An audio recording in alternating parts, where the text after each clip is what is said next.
Hello friends, আজ আমি বাচ্চাদের খুব পছন্দের একটি রেসিপি শেয়ার করব, এগলেস পুডিং। তো চলুন রেসিপিটা দেখে নেওয়া যাক।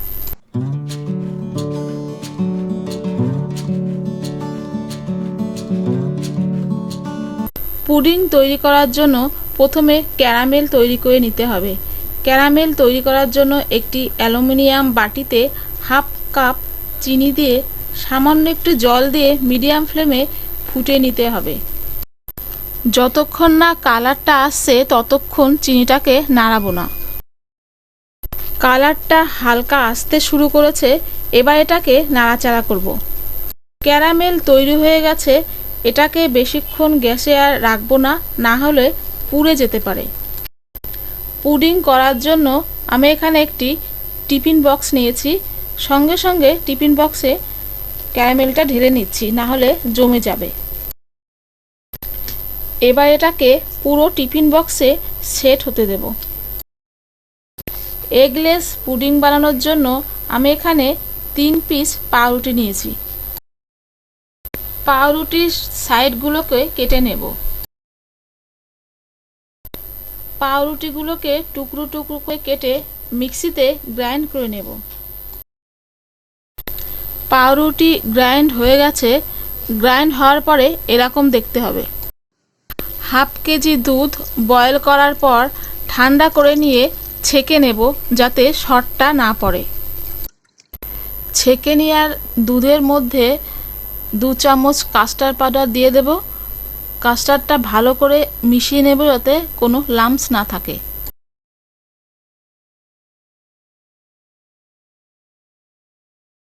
তারপর হাফ কাপ চিনি দেব। চিনিটাকেও ভালো করে মিশিয়ে নেব। মিষ্টিটা আপনারা নিজেদের টেস্ট অনুযায়ী দেবেন। দুধের মিশ্রণটাকে এবার গ্যাসের উপর বসিয়ে গ্যাসটাকে অন করে নাড়তে থাকবো। মিডিয়াম টু লো ফ্লেমে দুধটাকে নাড়তে থাকবো। 5 মিনিট মতো নাড়াচাড়া করার পরে এরকম গাঢ় হয়ে এলে অল্প অল্প করে ব্রেডক্রাম্বগুলো দিয়ে দেব।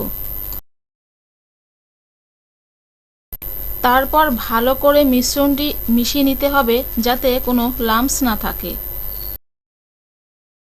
ভালো করে মেশানো হয়ে গেছে, ঠিক এরকম গাঢ় হবে। এবার ওই সেট হয়ে যাওয়া ক্যারামেলের পাত্রে ঢালবো।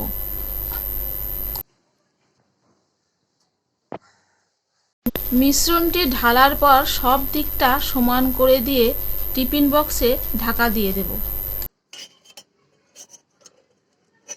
পুডিংটা করার জন্য এরকম একটা কড়া নিয়েছি। কড়াইতে একটা স্ট্যান্ড দিয়ে তাতে বেশ খানিকটা জল দিয়ে টিফিন বক্সটা বসিয়ে দেব। আপনারা যে কোনো পাত্রে পুডিং করতে পারেন, তবে ঢাকা দেওয়া হলে ভালো হয়। টিফিন বক্সটা দেওয়ার পর আরও খানিকটা জল দিয়ে দিলাম। জল দিয়ে 30 থেকে 45 মিনিট রাখবো। আঁচটা মিডিয়াম ফ্লেমে রেখে উপর থেকে একটা ঢাকনা দিয়ে দেব। 30 থেকে 45 মিনিট হয়ে যাওয়ার পর গ্যাসটা বন্ধ করে দেব আর ঠান্ডা হওয়ার জন্য ওয়েট করব। টিফিন বক্সটা ঠান্ডা হয়ে গেছে, এবার এটাকে ওপেন করব। ঠান্ডা হয়ে গেলে প্রথমে একটি ছুরি দিয়ে পুডিংটা চারিদিকটা এভাবে ছাড়িয়ে নেব। তারপর একটি প্লেটে এটাকে উল্টে দেব।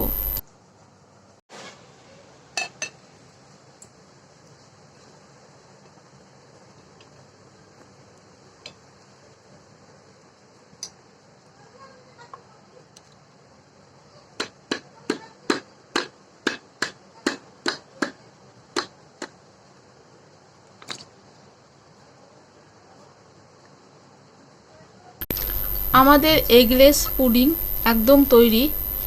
কত সুন্দর দেখতে হয়েছে দেখুন। এবার এটাকে একটু কেটে দেখাচ্ছি।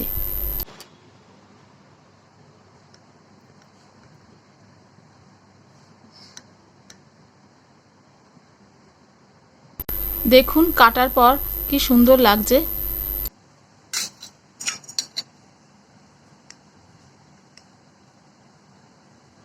আপনারা চাইলে এটা ফ্রিজে রেখে ঠান্ডা করেও খেতে পারেন।